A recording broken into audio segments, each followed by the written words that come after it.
तो हेलो दोस्तों, कैसे हो आप सब। डीसी यूनिवर्स का नया सुपर गर्ल का ट्रेलर फाइनली आ चुका है और ऑनेस्टली इस ट्रेलर का टोन, विजुअल और इमोशनल वेट देखकर एक बात तो क्लियर है, जेम्स गन का डीसी यूनिवर्स अब सिर्फ मल्टीवर्स या कोड्स की कहानी नहीं बल्कि ब्रोकन हीरोज के इमोशन को सेंटर स्टेज पर ला रही है। Super girl woman of tomorrow का ये पहला लुक सिर्फ एक सुपर हीरो मूवी का ट्रेलर नहीं लगता, ये एक painful raw comic character study जैसा फील देता है। तो अब अगर हम ट्रेलर की बात करें तो ट्रेलर की शुरुआत एक अनएक्सपेक्टेड एंगल से होती है। क्रिप्टो, हाँ वही लॉयल सुपर डॉग जिसे हमने सुपरमैन मूवी के एंड में सुपर गर्ल के साथ रीयूनाइट होते हुए देखा था, पर यहाँ क्रिप्टो की प्रेजेंस एक सिंबॉलिक टोन सेट करती है। सुपरमैन ब्राइट और होपफुल है और दूसरी तरफ सुपर गर्ल जो बिल्कुल ही ऑपोजिट है। She is alone, she is broken and tired. Crypto जब डेली प्लेनेट के न्यूज़पेपर पे सुसु करता है तो वो एक कोई क्यूट जोक नहीं है।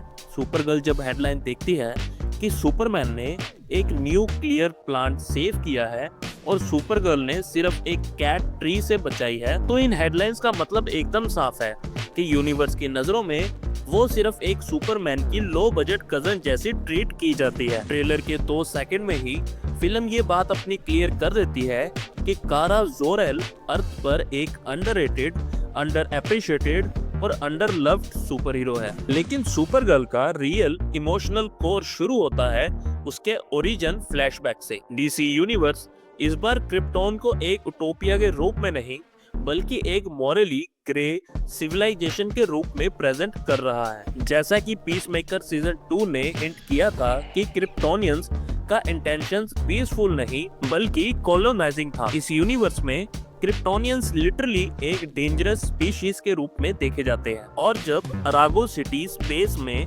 डिफीट करते हुए धीरे धीरे डाई करने लगती है तब ट्रेलर बिल्कुल ही हॉरर कॉमिक एक्यूरेट तरीके से कैप्चर करता है।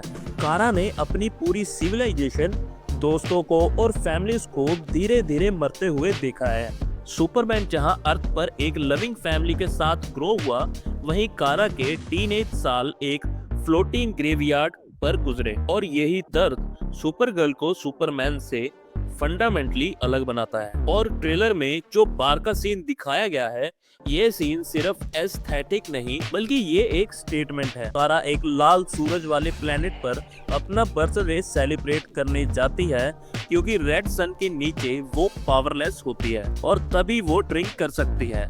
मतलब लिटरली अपने पेन को फील करने के लिए वो अपनी पावर सैक्रिफाइस करती है और वो कह रही होती है कि 23 बेस्ट ईयर होगा, पर उसकी आंखों में बस थकान है।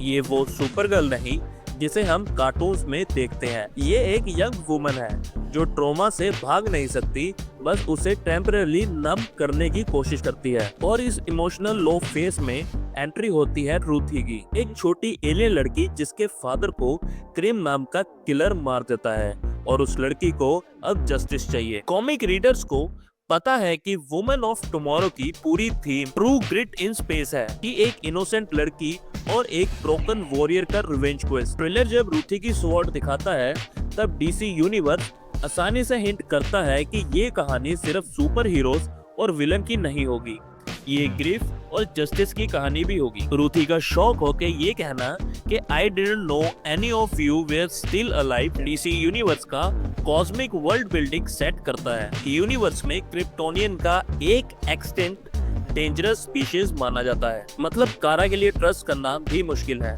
पर फिर भी इस मूवी में वो रूथी की हेल्प करती हुई हमें दिखाई देगी क्योंकि चाहे जितना भी पेन हो उसके अंदर सुपरमैन जैसा मॉरल कोर स्टिल एग्जिस्ट करता है, बट विद वन की ऑफ डिफरेंस। ट्रेलर में आपने ये डायलॉग तो सुना ही होगा, he sees the good in everyone, I see the truth. ये लाइन लिटरली सुपर गर्ल के इंटायर कैरेक्टर को डिफाइन कर देता है। सुपरमैन होपफुल है क्योंकि उसने दुनिया का प्यार देखा और सुपर गर्ल रियलिस्टिक है क्योंकि उसने अपने वर्ल्ड को डिस्ट्रॉय होते हुए देखा। और फिर आते हैं ट्रेलर के सबसे हाइप मोमेंट, लोबो पर।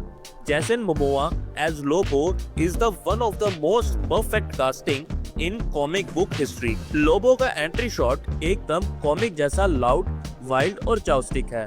और ये चीज इंटरेस्टिंग है कि टॉम किंग का ओरिजिनल प्लान था कि वुमन ऑफ टुमारो कॉमिक में लोबो हो, पर लेटर कट हो गया। फिल्म इस आइडिया को रिवाइव कर रही है। DC universe clearly future space arc को सेट कर रहा है, प्लस लोबो, सुपरगर्ल, सुपरमैन और कॉस्मिक कॉन्फ्लिक्ट्स, और ये सब एक परफेक्ट वाइल्ड रोड मैप है। ट्रेलर के एक्शन मूवमेंट्स एक डीप नैरेटिव हिंट देते हैं। जब सुपरगर्ल चेन स्विंग कर रही होती है स्पेस पायरेट्स एजेंट्स पर, वो डायरेक्टली कॉमिक के बारबेंडो ब्रिगेंस रेफरेंस से लिफ्ट किया गया सीन लगता है। जब क्रिम और उसके लोग उसे क्रिप्टोनाइट चेन से ट्रैप करते हैं, वो भी पैनल एक्यूरेट टीज लगता है। और जब सुपरगर्ल एक सन के सामने स्क्रीम करती है, वो पूरा कॉमिक का सबसे बड़ा इमोशनल पैनल है, जहां कारा अपने ट्रॉमा को फाइनली रिलीज कर देती है। डीसी यूनिवर्स इस मोमेंट को अपने फर्स्ट ट्रेलर में ही टीज कर रही है। This means movie is deeply emotional, not just cosmic action. और फिर वो बैरन डेजर्ट प्लेनेट का शॉट, कॉमिक्स रीडर ने इमीडिएटली पहचान लिया होगा प्लेनेट बैरन को। क्रिम मैजिक का यूज करके रूथ और कारा को इस डेडली प्लेनेट पर ट्रैप करता है। कॉमिक्स में सुपरमैन इस प्लेनेट पर सिर्फ 45 मिनट सरवाइव कर पाया था और सुपरगर्ल सिर्फ 9 घंटे। और ट्रेलर का बर्न लैंडस्केप क्लियरली हिंट देता है कि ये मूवी इंटायर सीक्वेंस को इंक्लूड करेगी। और ये कोई शॉकिंग चीज नहीं होगी कि इस मूवी में हमें सुपरमैन भी एक्शन में दिखाया जाए। ये मोमेंट सुपरगर्ल का मोस्ट बैडएस शोकेस है। जब पावर नहीं होती तब भी वो ब्रेक नहीं होती। ये मूवी का वो पॉइंट होगा जहां रूथ उसे एक गॉड नहीं, एक इंस्पिरेशन के रूप में देखने लगती है। डीसी यूनिवर्स का फ्यूचर भी ट्रेलर ने सैटेली टीज किया है।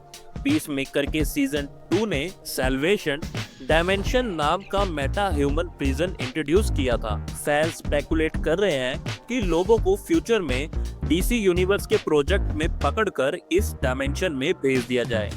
इमेजिन जैसन मोमोआ का लोबो और जॉन सीना का पीसमेकर एक ही फ्रेम में। ट्रेलर के एंड तक एक चीज तो क्लियर हो जाती है, Supergirl is not just a Superman's cousin in this universe. She is a warrior born from trauma, a survivor of genocide, और एक हीरो जिसका मॉरल कंपास पेन से चलता है। तो ओवरऑल बोलूं, सुपरगर्ल का ये टीजर ट्रेलर मुझे काफी पसंद आया।